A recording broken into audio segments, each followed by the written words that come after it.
85 હું કવિને મસ્ત મજાનું સમજાવી દઉં. કવિનું ધ્યાન જો હોય તો કવિને અત્યારે સમજાય, કવિનું ધ્યાન નોટિફિકેશનમાં જાય તો કવિને કાંઈ સમજાય નહીં. સાહેબ આ ભારત દેશનો ઉત્તરનો ભાગ દોર્યો.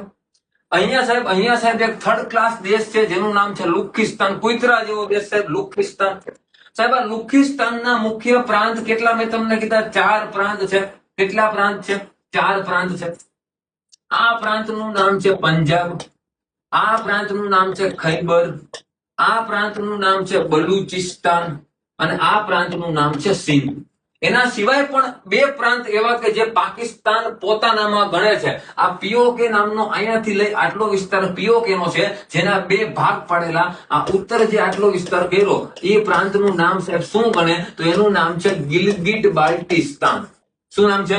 ગિલગિટ બાલ્ટિસ્તાન. અને નીચેનો પ્રાંત જે અહીંયા સાહેબ આ ઘાટું કરું આ વિસ્તારને સાહેબ એ લોકો કહે છે આઝાદ કાશ્મીર.